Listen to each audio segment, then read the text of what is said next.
So why volunteers? Why this topic? Well, it just happens to be National Volunteer Week, doesn't it? This is National Volunteer Week. I didn't even know that when we picked the day, so I lucked out. And in some ways, difficult times in our country in many ways, but volunteerism has always been part and parcel of the American way. If you go back to de Tocqueville in the 1830s, de Tocqueville said, "The health of a democratic society may be measured by the quality of functions performed by private citizens."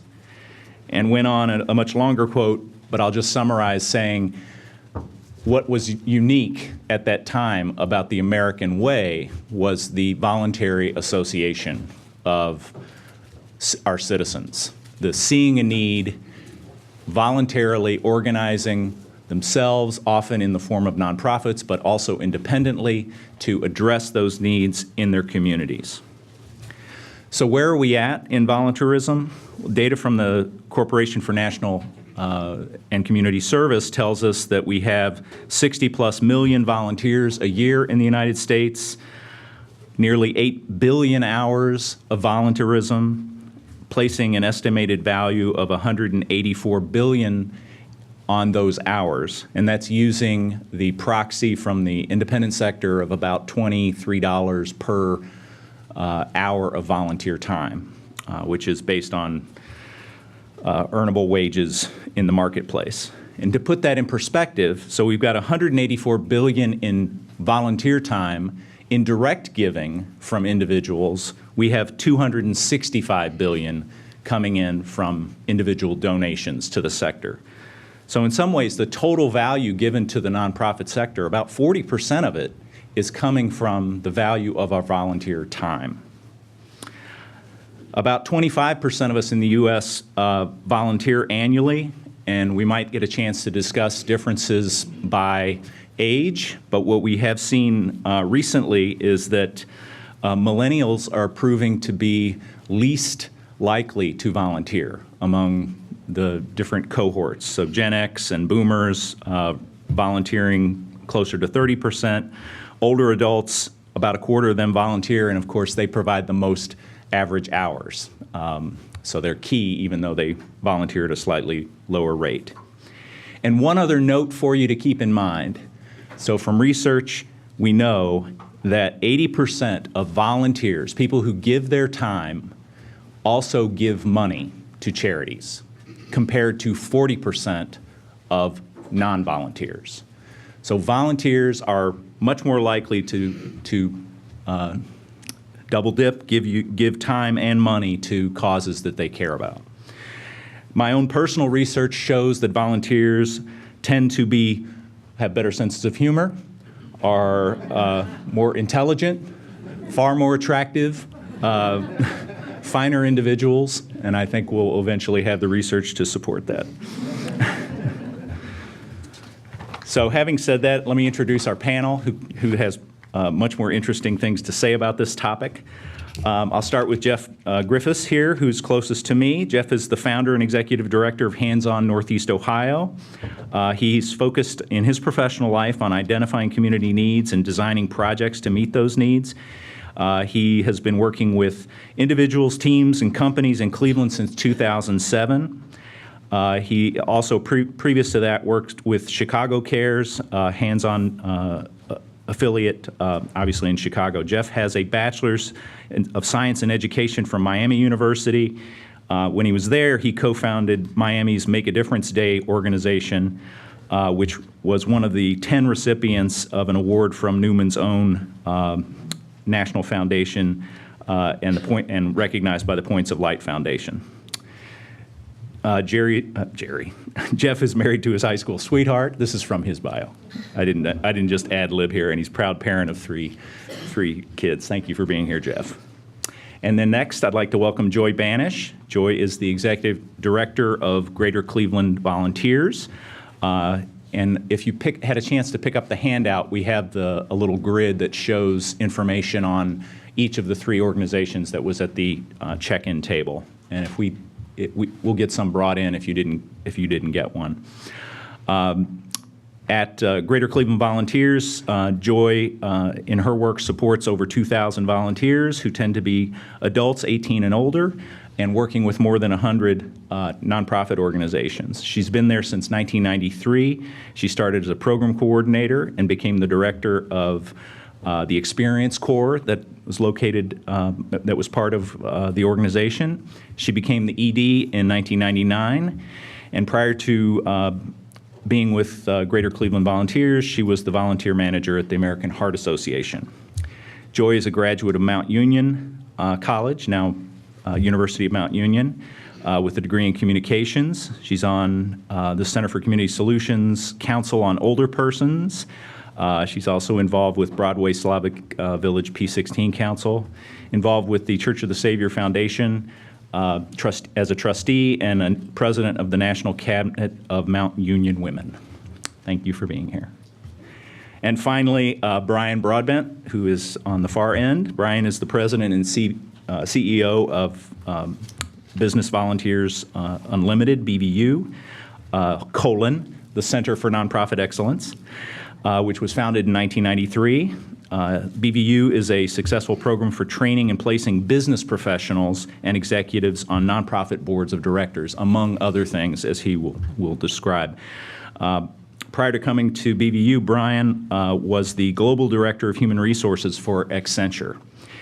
He's worked in employee relations, professional development, performance management, compensation and benefits, wide range of experience there in HR and other fields. Brian currently serves on the boards of the City Mission, YOU, St. Ed's, and the Higley Family Foundation. He's a Cleveland native, and he graduated from our beloved Case Western Reserve University with a BS in accounting, and he is also a CPA. So with that, would you join me in welcoming our panel? So the format here is I want to ask them each to give us a little snapshot of their organization first. Then I have some questions that I will facilitate with them, and then we'll open it up for questions from the audience. So with that, I'm going to ask Jeff to start us off and give us the overview. Well, great. Rob and guests today, thank you for having me. Again, my name is Jeff Griffiths. I'm the executive director and co-founder of HandsOn Northeast Ohio. HandsOn's mission is to make it easy for people of all ages to volunteer in meaningful, coordinated projects that are led by fellow volunteers as leaders that build stronger communities. So what we do is we coordinate the logistics of volunteer opportunities, over 700 a year, on 300 plus days of the year, with either ongoing or one-time for families with kids 5 to 10, teens, adults, companies, civic groups, faith groups, and we coordinate those logistics in partnership with that individual block club agency so they can worry about their core mission and we can worry about that direct service volunteer opportunity. So we never want to be seen as swooping in to save the day with volunteers, but rather be a partner to help with the capacity of that entity so they don't have to worry about finding, placing, recruiting volunteers, and also minimizing those hoops that people have to jump through sometimes who want to give, who want to respond to the need, who want to step up and serve and be a part of something great. So we have an ongoing calendar of 50 to 60 opportunities in Lake Cuyahoga and Lorain County each month that people can volunteer with when and how often they want. And then also coordinate large service days. Our signature day is the Homeless Stand Down, an event that in Greater Cleveland that's happened for 26 years, and we've coordinated a huge collaborative event for the last 6. We also, again, coordinate projects for companies as well as other civic and faith-based and school-based groups. Wonderful. Thank you. Oh, if I could mention real quick, so this year is also our 10th year, our 10th anniversary. So at some point this year, we'll manage our 40,000th person at a volunteer project, leveraging over 100,000 hours to the community, trained 100 leaders who are equipped and actionable and serving Northeast Ohio. Wonderful. All right, Julie. Hello. Thank you for inviting me to be here with you today. Greater Cleveland Volunteers started in 1972. At that time, we were known as the RSVP program, which is a program for older adult volunteers. So many people are still familiar with us as RSVP, but we did expand our mission and our volunteer age group several years ago. And at that time, also changed our name to Greater Cleveland Volunteers. We work with about 2,200 volunteers each year, at about 100 different nonprofits throughout Cuyahoga County. And we do a combination of referring volunteers to volunteer opportunities at nonprofit partner agencies, as well as managing some volunteer programs directly. So we still do operate the RSVP program, and this is a national program for people aged 55 and over, and it's funded primarily by the federal government through the Corporation for National Community Service, which you mentioned previously. And through the RSVP program, volunteers focus their efforts in specific areas. And these are areas that were determined by the federal government, as well as local community research that we do every few years.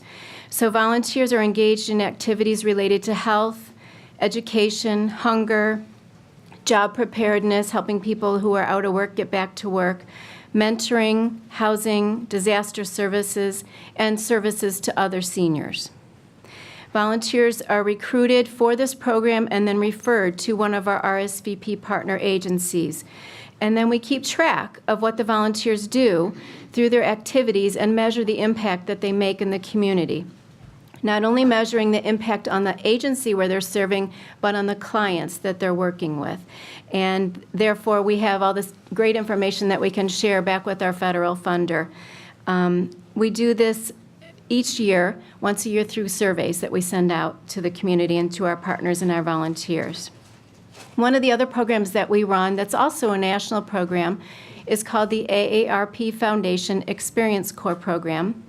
And this is a program of the National AARP organization, and the program currently is in 28 cities across the country. So we've been operating this program since 1997, and what we do through Experience Corps is to recruit volunteers aged 50 and over, because it's AARP. And so these volunteers serve as literacy tutors to students that are below grade level in reading. And currently we're serving 18 Cleveland schools and 4 schools in Euclid with this program. So what's a little different about this is that our staff manages the program from everything from recruiting the volunteers, screening, background checks, training, scheduling, monitoring their progress and performance reviews, and then we measure the impact the volunteers having on the students that we're working with to see if there's improvements in their reading scores and also improvements in their interest in learning and education. Another program that we run is called My Mentor, My Friend, and this also serves students in the Cleveland schools. This program focuses on students in grades 4 through 8. And it's not an academic-based program, it's a social-emotional support program for students in the Cleveland schools. And volunteers in this program are age 18 and over, so anybody who's interested in volunteering as a mentor. What's unique about this program is it's done during the student's lunch period. So once a week, the mentor comes in and has lunch with the student in a private space, not in the crazy cafeteria. And they work together on projects, they read, they do schoolwork if they want to, just talk, share things that they have in common. And the focus on this program is to support students who may need a boost in their self-esteem, may have some issues going on at home, and they just need an adult who's reliable and going to be there for them weekly throughout the school year to support them. And we also have a small program called The Players, and this is a group of volunteers that enjoy acting, and they write and perform different skits and perform about 50 times a year throughout Northeast Ohio. And the focus of all their skits that they do is things related to as you age. So things that happen to all of us as we get older. They do a humorous look at things. There's lots of goofy jokes in there and silly songs, but it's also meant to educate people. So they do have some serious topics that are part of their repertoire. One is about crimes and safety and scams that impact a lot of older adults. We have one about prescription medication misuse. We have one about getting back to work after you've been retired for a while, and a variety of other activities. So this group of players, their purpose is to entertain and educate, but they're also great ambassadors for us, because as they go out into the community to perform, of course, they always encourage people to volunteer. And then the last piece of our work is to recruit and refer volunteers to about 50 other nonprofit organizations that aren't part of our RSVP program. And through this work, volunteers can do a wide range of activities. They can do things such as hunger and health and education and mentoring, like in our RSVP program, but also a lot of other things.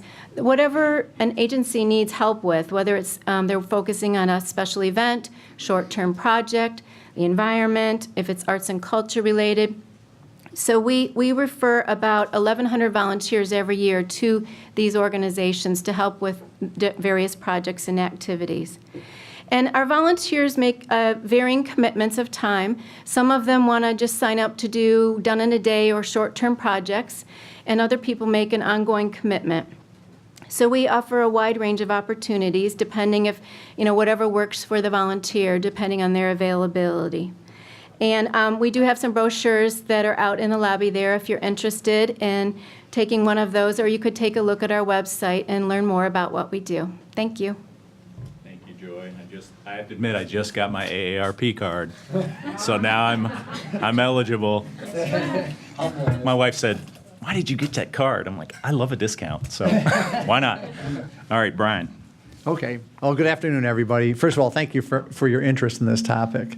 Volunteerism is so important. So BeView is a little bit different than the other two agencies that you've heard. We're kind of a uniquely Northeast Ohio organization because what we've done is we were founded by the business community. Basically, 5 large businesses, some of the biggest businesses in Cleveland, like Jones Day, Key Bank, Eaton Corporation, British Petroleum when they were here, and TRW, wanted to have a way and have a vehicle to have their people get involved and decide what they were going to do in the community. And BeView was kind of that third party that could do that for them. So it started out very much with much a business focus. And so the founder of our organization, a woman by the name of Alice Korngold, went out, asked nonprofit leaders, they said, "Well, what do you want from business?" And they said, "Well, what we could really use is 2 things. Board members, because we know inside those ivory towers, you've got people in there that could be very good board members for us. And secondly, train them to be board members. So they don't come in and try to run the place. They know what it means to be in a governance role.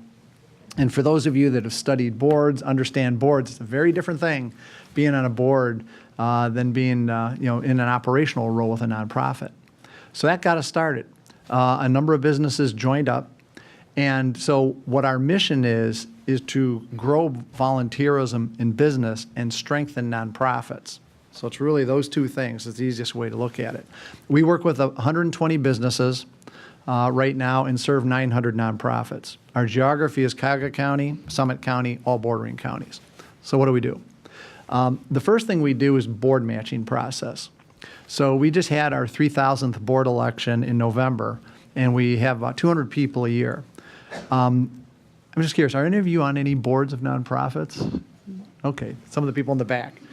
It is probably one of the highest levels of volunteerism that you can have because you're really focused on the strategy of the nonprofit, the impact, the sustainability of the organization, how you can raise money, support the organization. Very powerful. And we have about 400 different organizations of those 900 we serve looking for board members right now, and it's an appetite we can never satisfy. So businesses will nominate people. We make sure we understand what they're passionate about, how much time do they really have to devote to it, and then what's their skill set, get them matched to a board. And we found after 2 years, 2/3 of our people rise up to be board chairs, officers, committee chairs. So it's a very powerful program when you match the individual with their interests and capabilities to what the needs are of the nonprofit. So that's kind of step 1. Oh, the other thing I should say on board matching, we also have something new we've introduced called Linking New Leaders, which is our speed dating program, where basically we have young professionals that'll come in and spend 5 minutes with a nonprofit, and they get introduced to all these boards, committees, young professional groups. Everybody checks off at the end who they want to continue the dialogue with. We match them, and boom, off they go. But we also offer a half a day of training for boards. The second thing that happened with BeView is as nonprofits knew we had connections with businesses, they would come to us with projects. They said, "Hey, we've got to select a server. We're social workers. We don't know anything about technology. Do you know anybody that can help us do that?" Or we've got a compensation issue, or we have to do a business plan. All these business problems would pop up. And because BeView has connections with all these businesses, we can go out to our businesses and now a group of retirees and get them lined up to help out nonprofits. So think of functional things like HR, finance, IT, marketing. We basically do about 100 of those projects a year. We did 102 last year with retirees and our business members. Very powerful. Now the volunteer is being a consultant, doing project work. It's defined, and that's it. Then the third thing that we have is direct service volunteering. Like Jeff and Joy, we also help manage a very large volunteer center for Cleveland. It's funded by United Way. We have over 20,000 people a year use it. We don't know exactly who volunteers. We just know the number that are using the center. But we also use that for done-in-the-day projects, team projects for businesses. So when we work with business members, we can set up a volunteer program where they're board members, consultants, doing direct service volunteering. So there's something for everybody when they do that type of thing. And it's very powerful process. So I'll stop right there. Wonderful. Well, I think we are tremendously fortunate to have these three organizations working in this region. And I did not ask you all this question, but I know in other places they struggle to meet the needs for their volunteers in direct service, street level nonprofit work. Could I get you to say something about the argument for the intermediary organization serving in this? We're all familiar with it on the fundraising side. We need federated giving. We need a United Way that will fundraise. But why don't we have more concerted effort to do this, to supply volunteers and do this matching with the needs of nonprofits? Go ahead. So what I would say is, we were founded because we saw that people wanted help but didn't know where to go or how to do it, right? So we saw dual problems, that people, the referral piece that Brian's entity does and Joy's is great, but that sometimes it's hard to jump through hoops and organizations don't always have that capacity. So I think we also saw that national resources, that more could be driven here. We're affiliated with Points of Light, a national entity, Keep America Beautiful, the Youth Volunteer Corps, so we're able to drive those things here to add capacity to agencies who want to manage volunteers but don't know how to do it or don't have the bandwidth. What we know is that agencies often don't have a volunteer manager. It's somebody with 10,000 other jobs. Or if they're lucky enough to have a volunteer coordinator, that position often transitions. Just about 100% of the agencies we work with have had some sort of transition in the 10 years we've existed.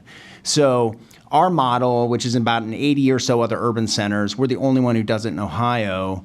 Again, we saw that need to coordinate the logistics, to add that capacity so that agency can worry about what they do best. The senior center can worry about services to clients, or the hunger center can worry about more wraparound services. So I think across the country, central volunteer resources sometimes, they're harder to fund and sustain. I think we're fortunate that we have different roles within the pipeline of volunteerism in Greater Cleveland that are sustainable and offer people different pathways, and then offer the agencies the way to say, hey, how can I leverage each and every one of these groups to deliver on my mission and make it happen?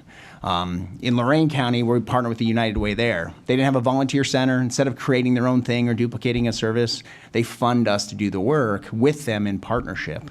One of the only partnerships like it in the country.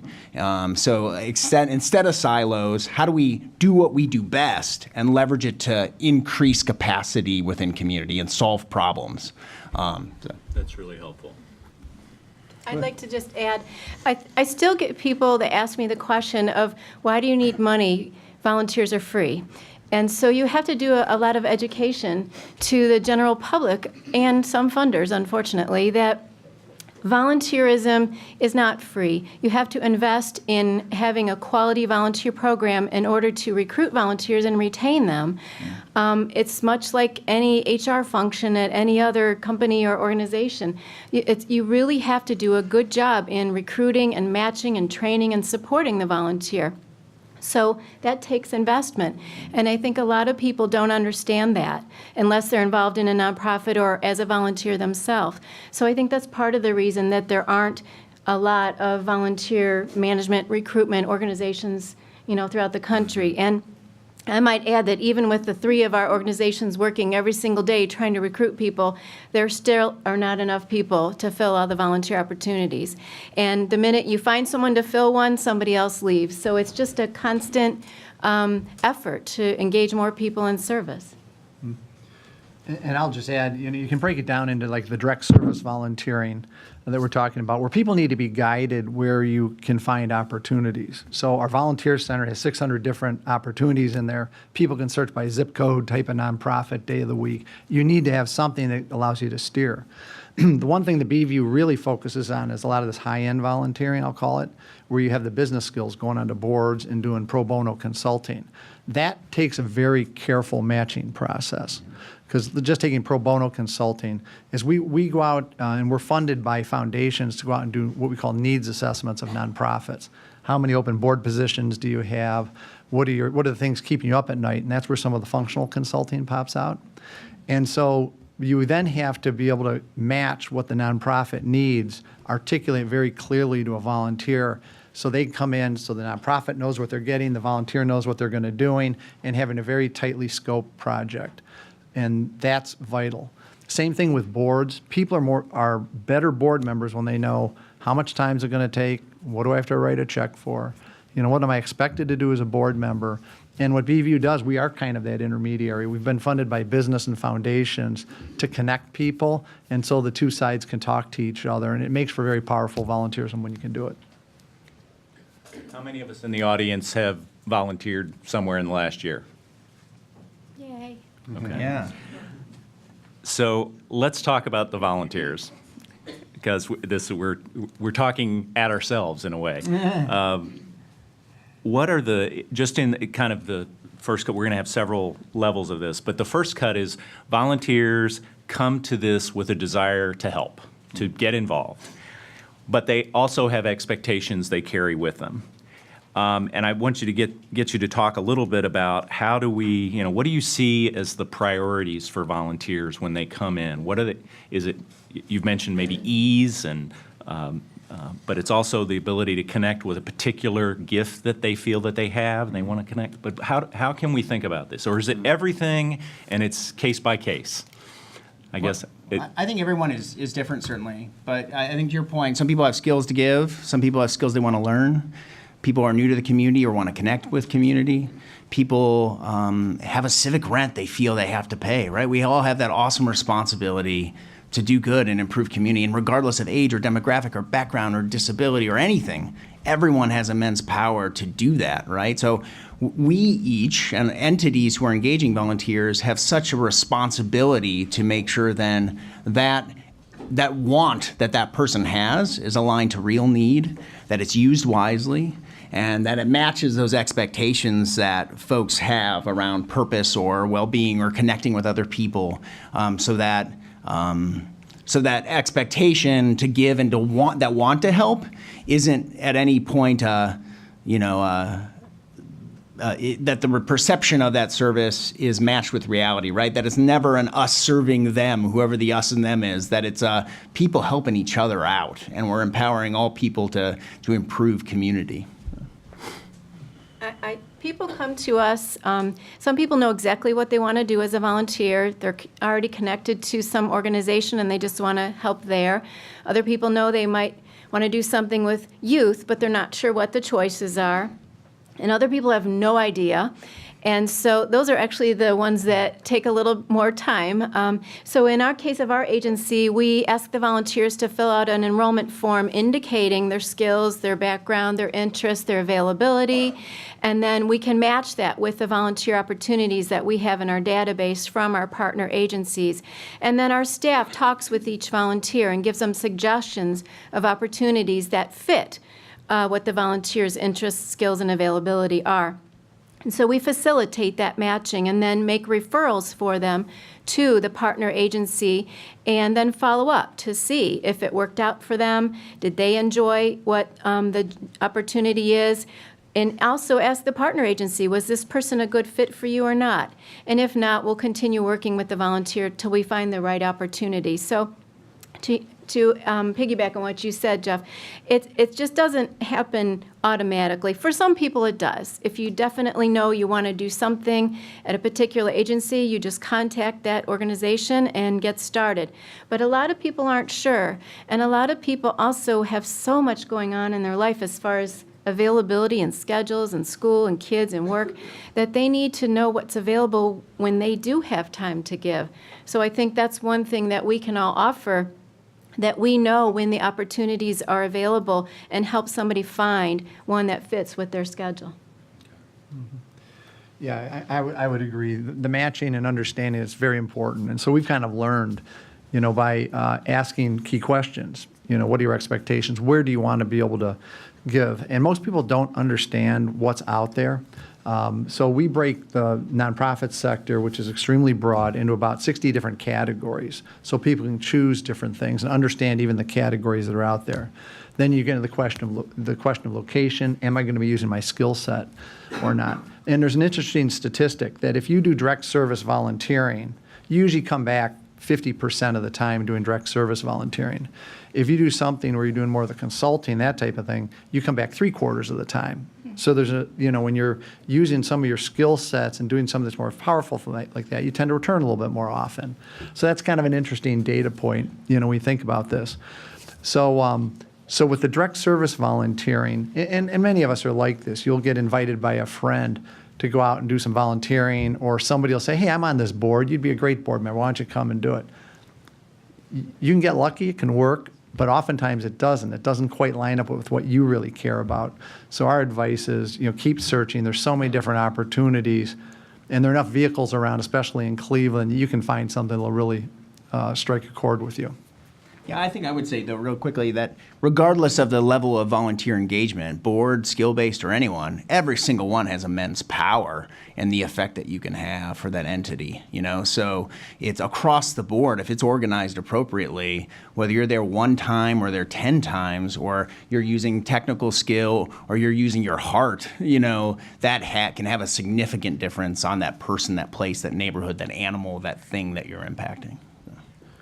But if we go with that thought that you all just raised and think about whether our volunteers are hard to work with, can they be unrealistic? Can they be unforgiving?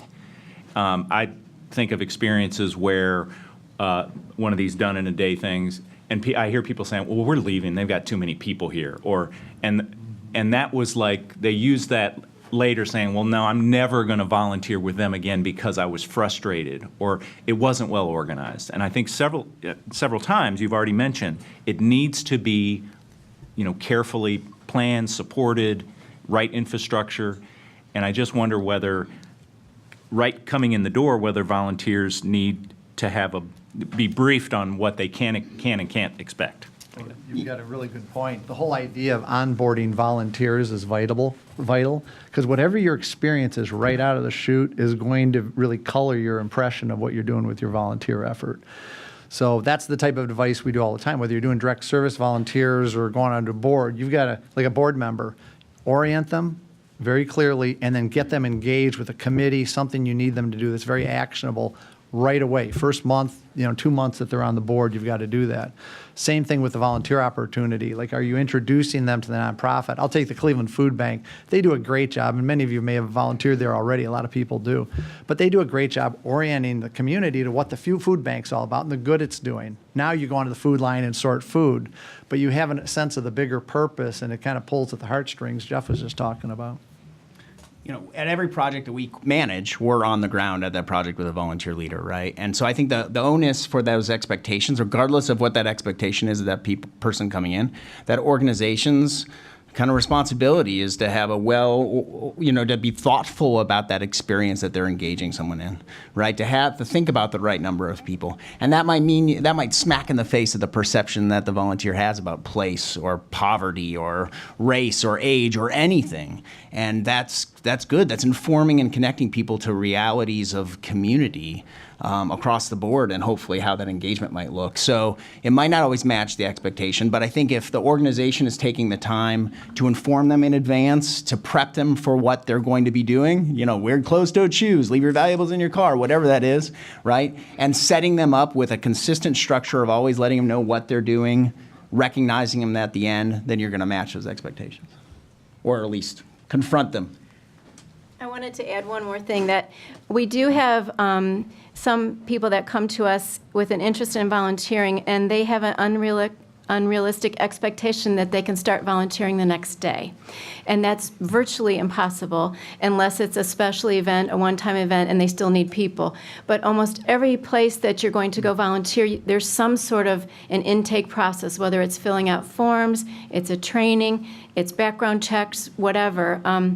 And that often frustrates people. They don't volunteers and people don't understand volunteer management just as much as the general community may not understand that. And there's some organizations that we refer volunteers to, and it may take several weeks before they can start because of that whole intake and training and et cetera. And that's critical to make sure they're successful as a volunteer, and also that the organization has a quality volunteer that won't cause any problems when they're there. But I think that a lot of people, they get all excited and they want to go do something on Saturday, 2 days away, and they may not be able to do something on Saturday. So people have to really just plan ahead a little more, I think, would be the advice. And understand the limitations of those agencies, Right, right? right. Organizations have broad limitations from an infrastructure perspective, right? So understanding that when you're making that call or that email is important. Although I will say most people can just volunteer with us Saturday if they want. So I think we have 2 projects. You can call us. We've vetted out the logistics. We're good. You just triggered 2 other things that struck me. I've had people come on, go through our board matching program, and they say, the board I want to be on is the Museum of Art. Okay, that's great. Are you ready to write a $25,000 annual check for the Museum of Art? There's a lot of very different expectations that are required for that. The other thing is, and I'm sure Jeff and Joy can relate to this, right before Thanksgiving and Christmas, oh my God, everybody wants to volunteer at that time. We need volunteers in February. Keep them coming, throughout the year. But a lot of people do wait till last minute. So just echoing what Joy said, you want to plan ahead. Well, and I think people want to volunteer maybe with hunger or homelessness issues, but that doesn't mean a senior doesn't need a visit, or a hospice patient, or an animal shelter doesn't need help around those times. Think about those whole spectrum of need around when you're thinking about giving and serving. I don't know if I can take the question. Is that going to mess up things if I take this question? Go ahead and ask it. Relevant to the statistics on millennials and the need for. Oh, okay. I don't sing, but is there any effort? So I'll frame the question: is there any effort underway to streamline the process to volunteer in a kind of broad sense? Background checks. I mean, organizations seem to have their own individual thing, and there was an undergraduate here I was talking with about volunteering and engagement.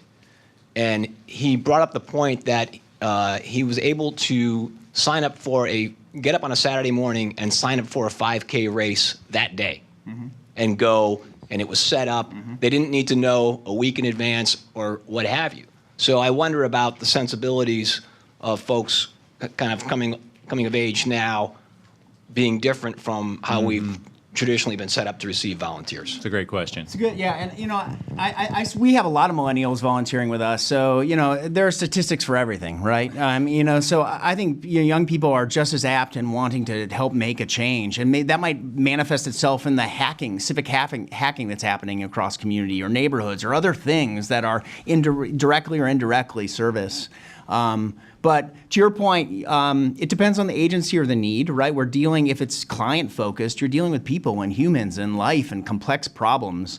So sometimes that's possible or not possible. However, again, we coordinate all the logistics. We take care of all the background checks really easily for people so people can just click and sign up. So if there are trainings that agency has, our leaders go through that process so that we can execute it as an extension of the organization's staff And so you, the volunteer, with your family, with yourself, can just say, I can do this, I want to do this, I want to be a part of it. But it's tough. It depends on the agency and the issue and the capacity. It really does. And being respectful of that, right? I mean, again, if it's people-focused, there's got to be an understanding of dignity and place. You know, as much as you want to help, what does that other side look like? What is the real need on that other side? And how are we meshing those two things together to solve problems? I would add that I do think there's a disconnect between what most nonprofits want volunteers to do and what most volunteers want to do. That being the flexibility in scheduling, and you want to do something in 2 days, and a lot of organizations, at least the ones we partner with, are looking for volunteers to help Monday through Friday from 8 to 5 when they're open. And we keep encouraging them to be more creative about that. Could a volunteer help at home in the evening over the internet? Could they help, do a project for you and then return it to you? They need to be more flexible. And I think a lot of that just goes to the capacity of the organizations. Could they have some of their staff working flex schedules, or could they have different projects and opportunities at different times of the week so that people who aren't available during the weekday could volunteer? But it's a constant challenge for us. I think our local nonprofits are getting much better with being creative about different kinds of opportunities and different ways to engage volunteers, but still a lot of them are expecting volunteers to make an ongoing commitment during the weekday and go through a lengthy intake process. And for a variety of reasons, very valid reasons. As Jeff said, they're working in some cases with patients or clients in very sensitive areas, but also, unfortunately, for liability issues too. You need to have a properly screened volunteer working in your organization to prevent any sort of a legal issue or an accident or something like that. So it's a work in progress, I would say, among the nonprofit sector to be more creative in thinking about ways to engage volunteers. The other thing I would just say is, just add, our volunteer center, you could look for opportunities on there. Sometimes it's a point-in-time, one-time event, and so the millennial can't just drop in on Saturday and do something. Other times, it's like what Joy was saying, it's where it's recurring. And even at our church, I work with youth at our church, and we all had to be fingerprinted and, all of that. And so we're really careful when people are, for all the reasons involved with youth programs, and it takes time, and people have to understand that because of the litigious nature of society. So it sounds like partly it is knowing what the tolerance level is from the volunteers about these, what they might perceive as barriers, but the difference of saying, we need you to attend this so that you can be effectively trained to do this volunteer job versus we got a bunch of paperwork that you're going to have to fill out, and it almost feels like you're being screened out as a volunteer. These are the things we do to make sure you're worthy of serving with us. That's sometimes the case, yeah. I think sometimes those hoops are put up, right? I mean, we had an animal agency once that had a training on a day for cat cuddling and a training on a different day for cat cage cleaning, and then an orientation on a different day, right? And we said, I think we can show somebody how to cuddle a cat just how you want without them having to jump through all those things, right? But they felt like we had to have process, or we had to have a time requirement that wasn't necessary to get the job done on an understaffed, low-capacity agency that's doing their best to help, in this case, animals in the community. We learned a lesson years ago where for this volunteer center, we used to have 4,000 people a year use it. And so if you were going to use it, you'd click and you'd have to fill out all this information and all that. Then you could start searching for volunteer opportunities. We scrapped that and said, you can go ahead and search for volunteer opportunities all you want. And then if you're interested in signing up and want more information, then give us information. And it went up by 5x because we got rid of that. We have another question. Tracy. Oh, a comment. All right. Tracy. At our school, Could you wait for the mic, please? at our school, we require every student to graduate has to do a minimum of 60 hours of service. And we give them a list of all the agencies. We look carefully at the agencies we put on the list. Now, they can get other agencies that are similar to them. And then at the end, they must write an essay of what they did, how they felt about it, and what service they'll do in the future. They are fascinating. It is unbelievable what they do. Today we had a service fair. There were 25 agencies that came that were willing to talk to our kids. Most popular, but no mother wants to do this, is working with dogs in that guiding light. But you bring that dog into the house, and then you have to let that dog go. So most mothers say no. Well, think of the opportunity there. All the schools that have required hours for youth to serve, right? What else if we were more strategic as a community about that force of young people and what they could do to change something or to have an effect, right? I mean, those type of strategic discussions, maybe they need to happen, right? That overview of how we can build that pipeline to not only have education and awareness, but impact in a greater way. Rob, I was wondering, I wanted to make a comment on that millennial statistic, because I looked at the same stats you were looking at. I was really surprised to see the low percentage, because most students in high school, when they come to the universities, they're donating their 50 hours a year, and some of that's the service projects. And so I expected that number to go way up. What our experience has been is in the business world, when people graduate from college and graduate schools, they're pushing their employers to say, hey, how can I get involved? They just assume, because they did it in school, that when they get to employers, they're going to continue to volunteer. So ironically, at BeView, we've seen just the opposite. It's helped us increase and retain business members because that young population is pushing their employer. So when I saw that stat, it surprised me.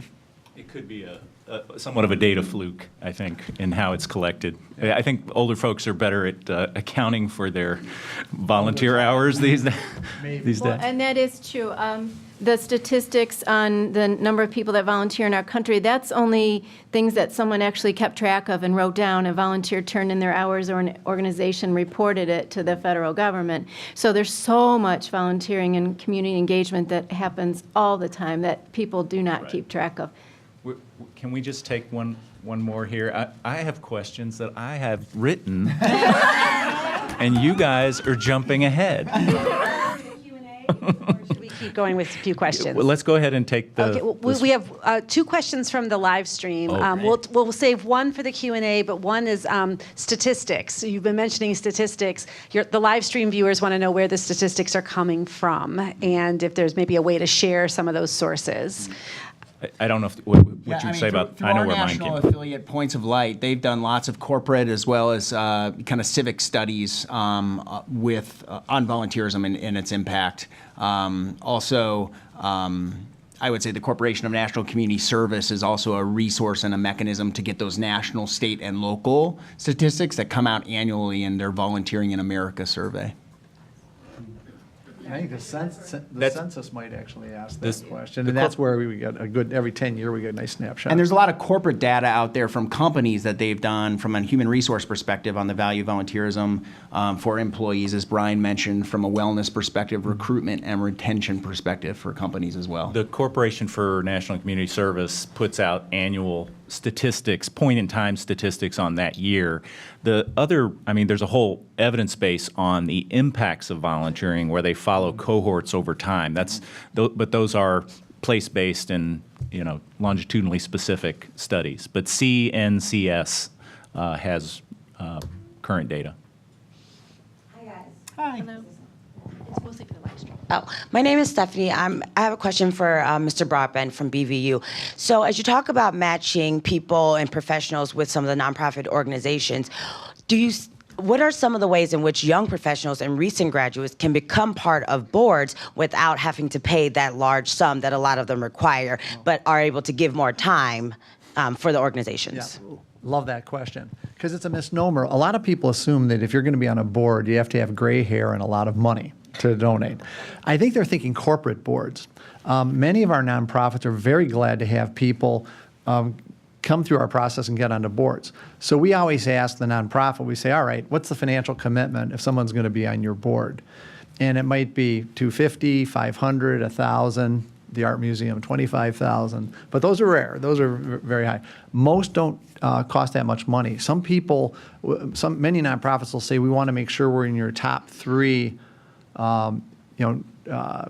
charitable gifts that you're going to give in a year. They don't specify a specific number. The city mission that I'm on, we don't have any specific number at all. So it doesn't take as much as people think.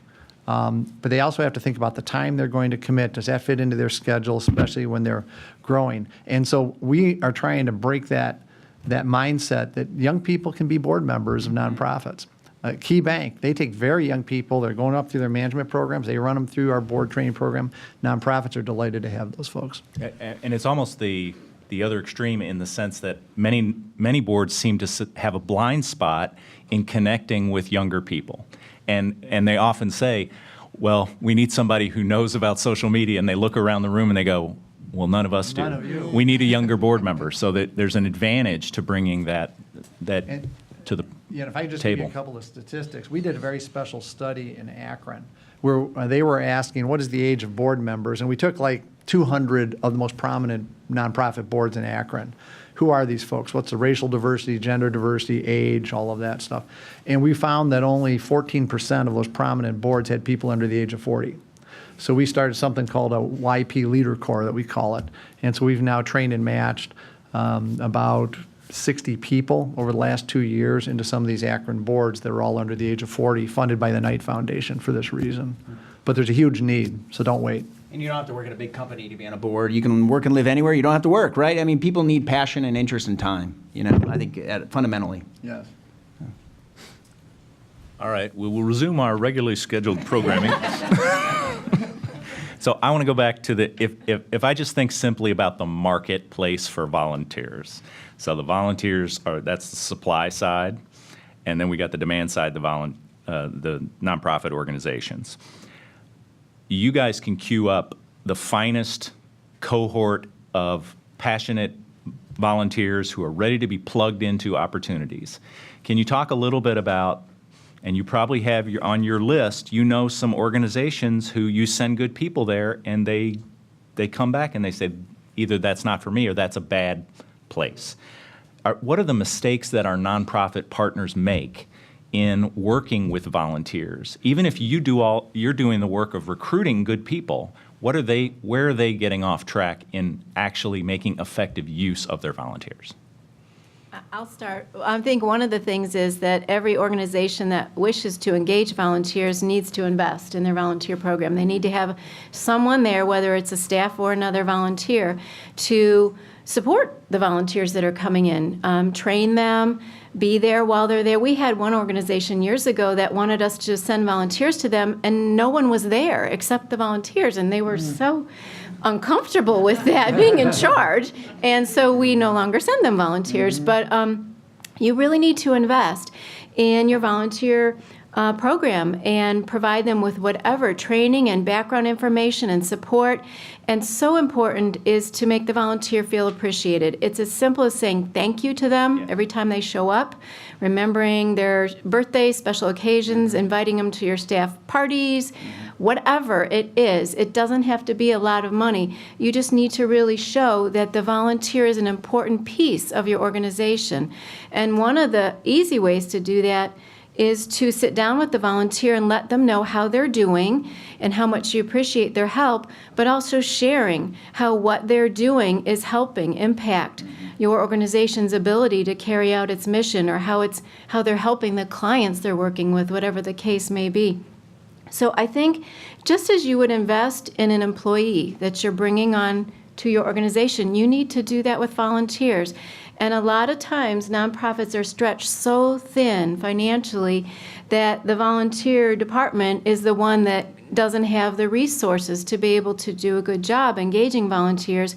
And yet, that's a kind of agency that really does need a lot of volunteers to come in and help them. So I had not considered that we could recruit a volunteer who will then be the trainer manager of the other volunteers. And is that frequently used? I know that's the model. Yeah, I mean, we manage every one of our projects, so we're in kind of control of the experience. Number of volunteers, we often bring the supplies with our partners, and we train volunteers as leaders to execute each of those opportunities as an extension of staff and ourselves on the ground. Do those volunteer managers give up their direct service, or do they do it? They're right in the direct service stuff along with managing the project. Yeah, I mean, they're a leader first, a volunteer second for those opportunities, but they also volunteer with lots of different stuff with us where they're not a volunteer leader because they just don't want to have that responsibility sometime, and they just want to cuddle a cat or play bingo with seniors or engage with a veteran or what have you. But organizations are, Joy's right. I mean, I think it's top-down investment, right? The whole nonprofit entity has to say we believe in volunteerism as a strategic social investment, right? This panel series that's going to help us fulfill our work, whether that's board or skilled or ongoing or one time. So it's got to be a thoughtful part of the execution of that organization to really work. But a great volunteer project's not hard, right? It's greeting someone, it's making sure they're informed, it's guiding them through something, making sure they have the resources there to get the job done, and it's thanking them, right? Those are simply what makes an experience good. So it's not brain science, right? It's not rocket science, but it's so critically important.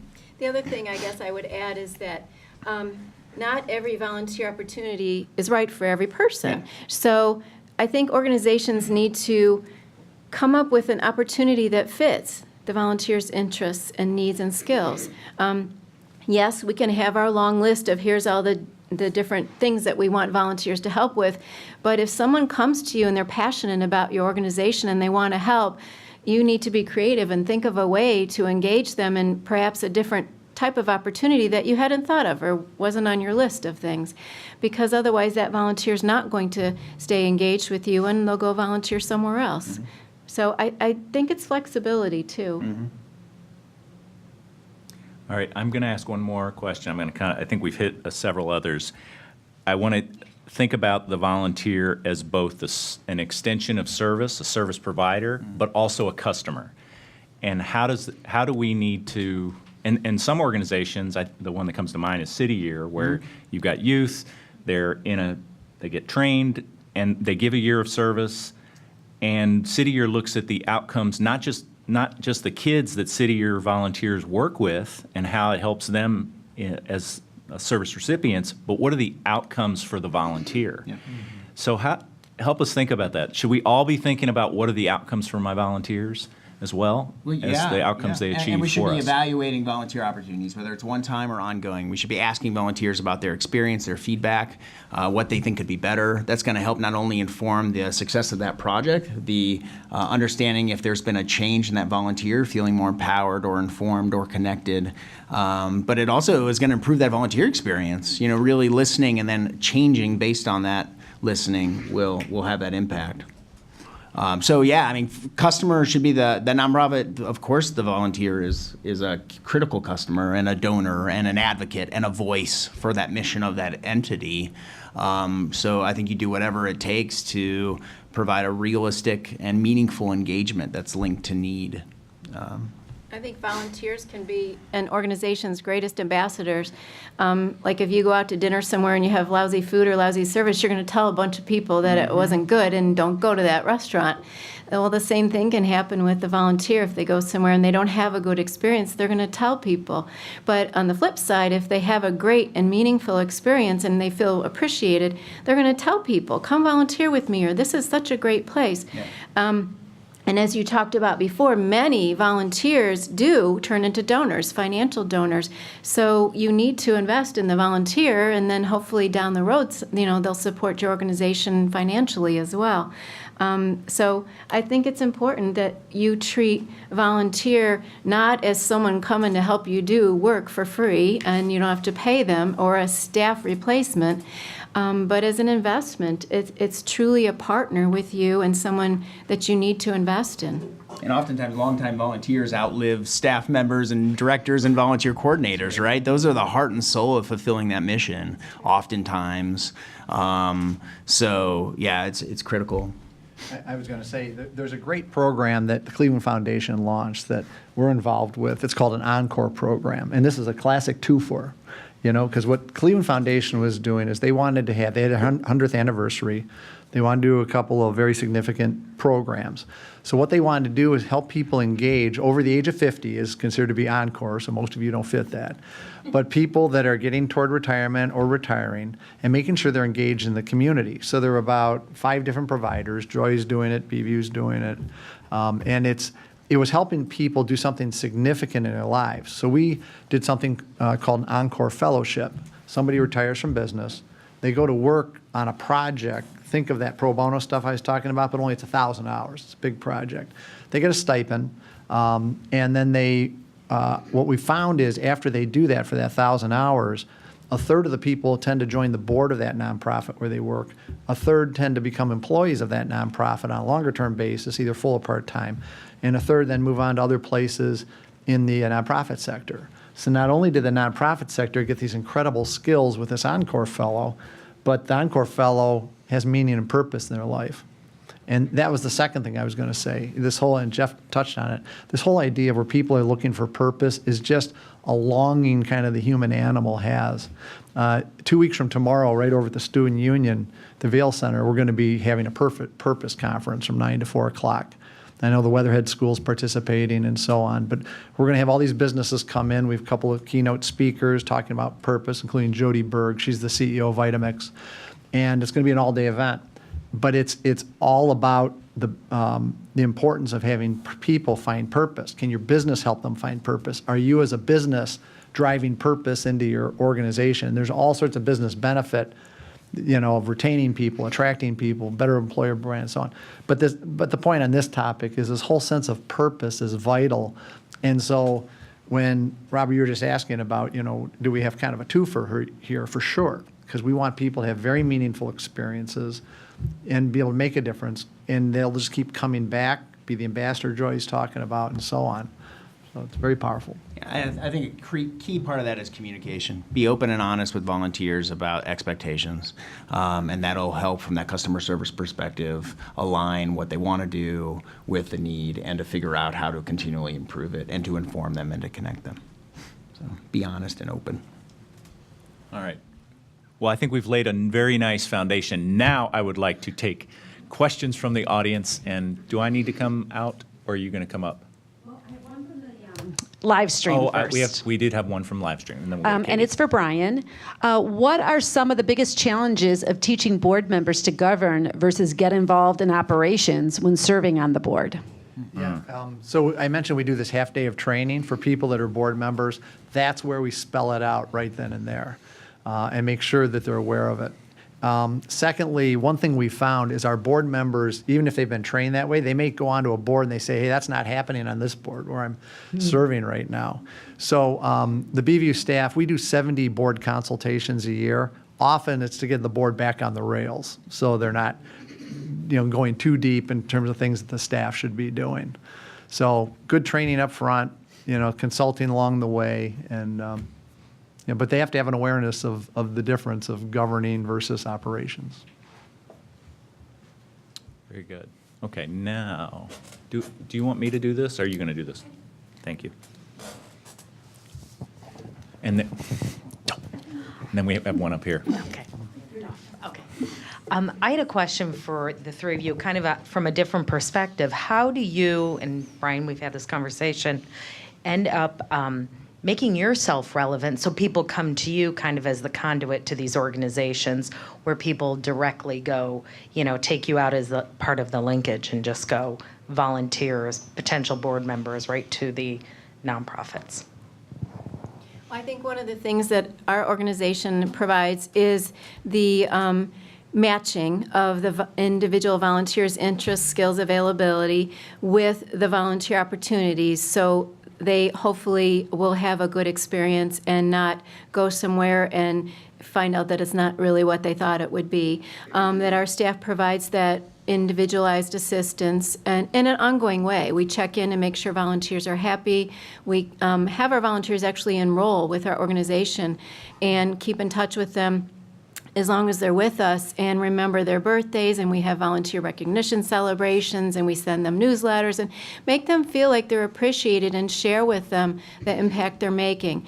So that's one of the key reasons why someone would go through any of our organizations if they're looking for assistance in finding the right opportunity and making sure that the place that they're going to go is going to treat them well. I know we all vet the organizations that we work with, and we're not going to be sending volunteers somewhere where there is no staff and they don't know how to treat volunteers appropriately and it's unsafe or whatever. So I think that's one thing that a volunteer would gain by going through one of the volunteer organizations. I think from our standpoint, right, we're not just building or matching volunteers, we're building community, right? We're in real relationship with agency partners, volunteers, and leaders to help advance the mission of the entities that we support. And so our coordination of all the logistics of every opportunity that we manage, right, over 300 plus days of the year, that ease of engagement, that connecting to like-minded people, that ease of choice, the ability to engage with family or teens or companies, I think that's the value proposition for us. I think what we find to continue, as we're a 3-person staff, in comparison to larger staffs of other entities, and I think what we find is people tell their friends and family, and that's how in addition to people just finding us on a Google search, people are coming to us because their friends and family and coworkers are having meaningful experiences, and for us that speaks for itself. So.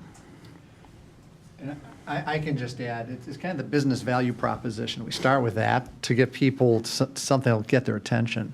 Because the first thing is we do leadership development. You get people on boards, you might be in some role in a company, but when you go on a board, all of a sudden you're an officer, so on, you have to manage this group of volunteers. It puts you in a different leadership role. That's very helpful from a human resource standpoint, helps with succession planning. You can talk business terms, right? Secondly is having that employer brand, that if you're seen as a good corporate citizen, people want to do business with you. And a lot of companies around town are seen as that, and it really attracts people. That's very powerful for businesses and retains the people. Third, you want to have morale boosters for your staff, right? And the projects that we all offer are huge in having morale boosters, so you balance that business in the sense of giving back. And when you start working with people on some of these done-in-a-day projects, that type of thing, it takes a whole new dynamic. Like I can think of a situation where Jones Day had a bunch of people go out to Camp Cheerful as part of the achievement centers, and they were doing some big project, but they needed to dig a ditch, which was kind of humorous, thinking of the attorneys digging a ditch. But the one executive assistant knew how to drive a backhoe. So she was the one sitting up on the backhoe, ordering the partners around what they were supposed to do. It just changed the whole dynamic and was wonderful, right? It was one of those great events. And when you start leading with some of that value proposition, and that's what this purpose thing is all about, 2 weeks, it helps your relevance as an organization. Okay, you get it. It's about business. Yeah, we're going to be do-gooders, but there's also something more to it, too. So just on this point, is it fair to say, though, that nonprofits that do not have a staffed volunteer manager position are going to be very interested in, you all provide almost an outsourcing of volunteer connection for that nonprofit. Those that do have a staffed volunteer manager still want to work with you because you extend their capacity and network dramatically in opportunities. That's correct. And I would imagine that most nonprofits in Greater Cleveland ask all 3 of us for volunteers. That's all they should. Yeah, and so we've often been told by our nonprofit partner agencies that we can help find some more difficult to recruit volunteer positions, some more challenging things that perhaps they don't have connections in the community because we can go across the whole community to recruit.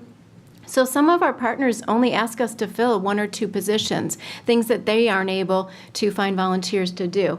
And others, of course, give us a list of 50 things they need volunteers to do. So I think they do. It's like an extension of their volunteer department, another way to reach out into the community. And it also helps with visibility because all 3 of our organizations are publicizing their needs on the internet and in print and throughout the community as we go out to speak. So it's an extension, like we're talking about the good things these organizations are doing in our community on their behalf sometimes. So that's also beneficial for them as well. All right. I'm a student here in the nonprofit focus, and I think it was actually one of Rob's classes that I first heard the staggering number of nonprofits in the world and the U.S. And I'm just wondering your take on saturation in terms of your personal industry. Are there other organizations in Cleveland trying to compete with you, if that makes sense?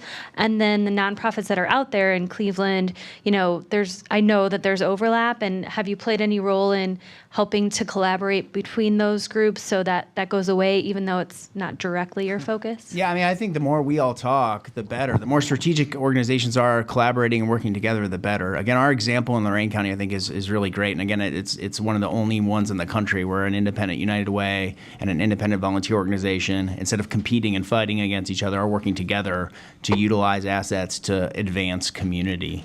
And we're the volunteer kind of arm of that, the United Way of Greater Lorain County. So, yeah, I mean, as Joy mentioned, though, I mean, all volunteer needs are not met. I think we have an understanding of kind of the pipeline of where we all sit as entities and continue to try to advance the work of volunteer engagement, mobilization, capacity building for agencies to better mobilize and engage volunteers to do so as we're working. Yeah, I don't have too much to add to that either. But we kind of all have our niche. We've been at it all over a decade, so we all know each other really well, and it works out very well. And we've talked to United Way. They want to definitely brand stuff as United Way volunteering, because that'd be the fourth one, is United Way with their engagement center, they call it. But it works. People often ask that question, why is there more than one volunteer organization in Greater Cleveland area, but they don't ask why there's more than one hospital or why there's more than one whatever other kind of organization there is. So, I mean, until the day comes when there are no unfilled opportunities out there, I think we all need to keep working at it. Oh, can I answer the other part of your question? Sorry, about mergers and all of that. There probably should be some more mergers, but the community has a view that you've got all these nonprofits, because literally in an 18-county area around Northeast South, there are 24,000 of us. A lot of itty-bitty mom-and-pop nonprofits that are out there. So BeView, we actually do consulting for mergers. If you think of a merger, the feasibility study is the first part. You try to make sense. Does it make sense to put the organizations together? So we do about 2 of those, 3 of those a year. It doesn't happen that often. And we don't push it. It's just when people need the help, they come to us and we can help facilitate it. So we're in the middle of 2 right now.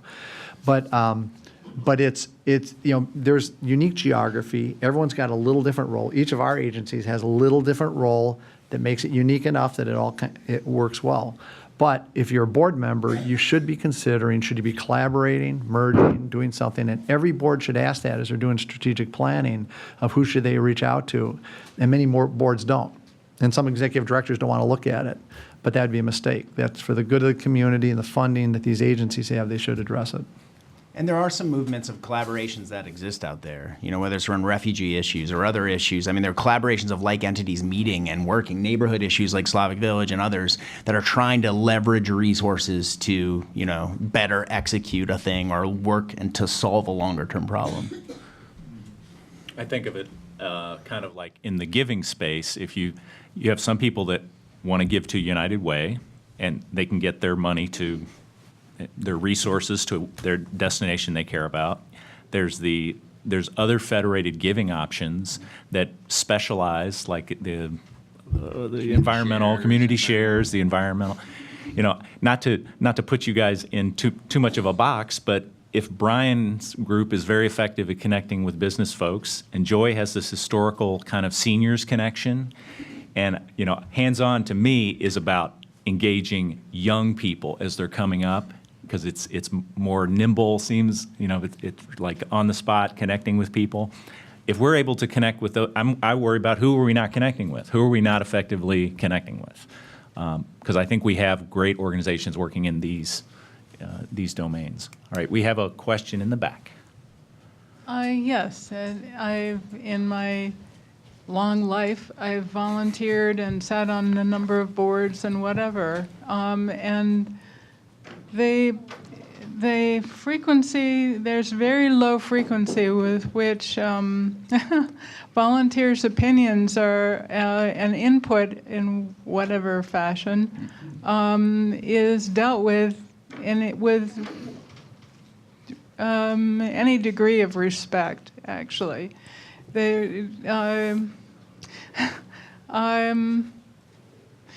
I'm thinking of a lot of very specific boards that are, and volunteer opportunities that have just wanted you there as a body to count the hours and count the towards grants. And I wonder, if all of you could speak to whether or not volunteer input is of any value. Of course. Yeah, no, that's a great question. Of course it is. I think, as Joy was talking about nonprofit infrastructure to effectively engage volunteers, right? Part of that is training and equipping agency staff across the board, not just the coordinator who's doing the intake, but the activities director at the senior center who's actually interacting with the volunteer or somebody else to value that person and that time, and not as a threat to their job, but opening up the capacity of that entity to help deliver its work. So that's why all organizations, again, need to evaluate and ask those questions from volunteers, need to sit down and talk with them, as Joy mentioned. And then, we are constantly evaluating every single opportunity that we have and improving it based on volunteer agency leader feedback. And I think the organizations effectively managing volunteers are doing that. They're listening and responding. But volunteer feedback is critical because those are the people, again, in the trenches oftentimes doing that work, and their insight can not only advance the experience, but advance sometimes, the work of the whole entity across what they're doing, whether that's an operational change based on a skill-based volunteer or from a board perspective. So it's critically important. I agree with Jeff. We survey our volunteers every year to ask for their feedback on their experiences working with us and how we've assisted them, but also their experiences working out in the community. And one of the other roles we play with our partner agencies is to meet with the volunteer staff there if there are some challenges. Perhaps we're hearing from volunteers that we're sending to an organization and they're not having a good experience or not feeling like they're, appreciated. So we will meet with the staff at that organization and try to do some coaching on volunteer management best practices to help them to make some improvements.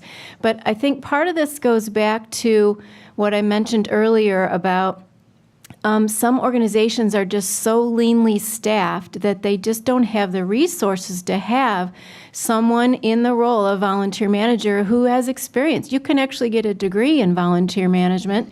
And, any organization that wants to have a quality program should have someone there that knows the ins and outs of working with volunteers. Not to make excuses for organizations, but so many times, and our organization has the same challenge, we are so busy doing reports and reporting to funders and et cetera, trying to raise money, that you do have occasion where you kind of just go about your work and you're forgetting that there's this wonderful person that's been sitting there helping you for hours and that they need your support and feedback. And it's human nature, I guess. We all get into our little work that we're focused on, but we need to always remember that we need to say thank you and show appreciation and ask for feedback. Be willing to take feedback, too, because sometimes you'll hear things that you don't really want to hear. But much like you would do with an employee, you ask, when you talk with them, how is it going? Do you have suggestions? Do you have concerns? You need to do that with your volunteers as well. I would say, though, just a little bit, it's not just small organizations. Some small one or two organizations or volunteer-led organizations are great at engaging people. It's about leadership and voice. Sometimes in a big bureaucracy of an entity, that could be lost, or there could be more union issues or territorial issues. So it's about leadership around engagement and listening in response to that for me. And I was going to narrow it down a little bit and just talk about the board experience that you had, because it is the board's responsibility to have ownership and be able to make decisions. And so like Jeff was saying, if you have a board chair, they ought to be great engaging the entire board, and that's a function of leadership. I saw Roy Church. He just retired from the president of Lorraine Community College. He's a past board chair of BeView. He was wonderful doing that, just an incredible leader. Every board member felt important. He thanked them. He took a specific leadership role, even though he was a volunteer, in doing that. Number two is strategic planning. Like, we're in the middle of strategic planning. We refresh ours every 3 years, and we're just doing it. And yesterday I had a board member who's leading it in the office, pushing us as a staff. Well, have you considered this and this? He wasn't just taking what we were feeding him. He was really pushing us, helping us think. But he's doing it very collaboratively. Because if we don't like it and we can't come to an agreement, we'll come to a meeting of the minds. But he's not just letting it float. I mean, he's taking a serious leadership role and then working collaboratively with us. And that's the way boards should operate. And so I'd think about that role of the board and what was happening. Yeah. Okay, we have another question. Yes, my question relates to 211 and how actively you're engaged and involved with 211, using them to triage your volunteer and your nonprofit activities. It's my understanding that 211 will refer volunteers to our 3 organizations and others based on the information that we've provided to them about what we're looking for volunteers to do. So if someone contacts them and they're interested in volunteering, they will make referrals like they do when they make referrals to any service in the community. So we do get a good number of referrals through the 211. Being here today, it's been very informative. I've learned a lot. And kind of in addition to the woman in the back, her question about the volunteer involvement, in relation to fundraising, when you have a lapsed donor, there's different steps to going into retaining that donor again.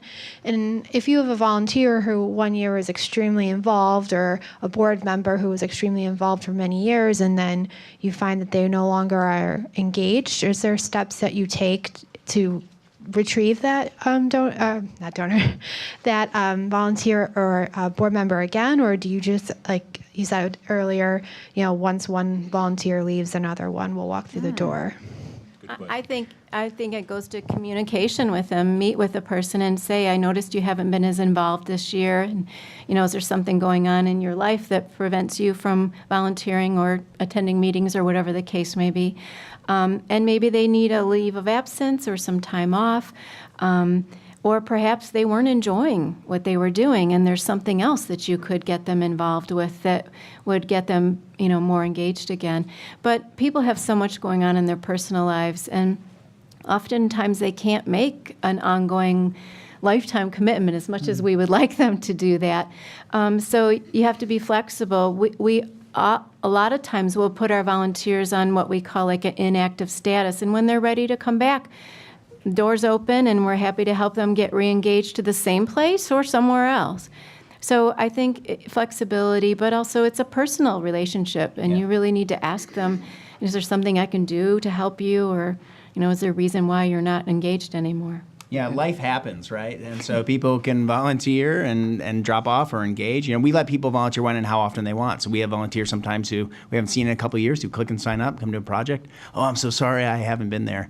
No, that's okay. I'm glad you're here now, and I'm glad you're serving, and I'm glad we're hopefully providing an easy space for you to come together with community and be effective. So, reiterating what Joy said, communication, working with someone to find if there's a level of involvement that fits their interest in time or place or where they're at, or understanding the pause that needs to take place because of life. The question I would have is, do you have an exit interview process? Now, that takes a little bit of time. So if you have thousands of direct service volunteers, you're not going to be able to do that. But for board members and things like that, does somebody call, or does maybe even having another board member meet that person rather than the staff? So, because they might say something to another board member they're not going to say to the staff. And you want to root those types of things out. On our board at our organization, our governance committee, that's one of the roles they fill, is they meet with all the other board members every year to do a check-in. How's it going? Are you enjoying your experience? We'd like to see more of you, and find out if there's something going on with work or family or whatever that's preventing them from being as engaged as we would like. And then the governance committee's role is to make a decision. Could the person be on leave temporarily? Do they need to step off the board and perhaps serve on a committee? Or is this just a temporary pause? I like that word that Jeff used. And then they can re-engage at a later time. I think this is going to have to be our last question. I just want to give a shout out to HandsOn Northeast Ohio. I, for my first time, volunteered at The Homeless Stand Down in January, and I was extremely impressed with their organization, their feedback, their input, their constant support. I have volunteered in several different kinds of capacities. I come from Lake County, and to see the difference between where I came from to what I've experienced out here is extremely dramatic and wonderful. And I have a lot to take back with me to when I go back to Lake County. to try to improve the work out there. But I just wanted to, it was a wonderful experience, and that is what brings us back, what keeps us wanting to do this, not just for our own personal need to do that, but to help others on whatever capacity, and whether it's animals or people or nature, whatever. It does matter, and so coming from a volunteer perspective, thank you, because it makes a huge difference for us, a very big difference. It's really nice to finish with a shout out. Well, we're going to wrap up.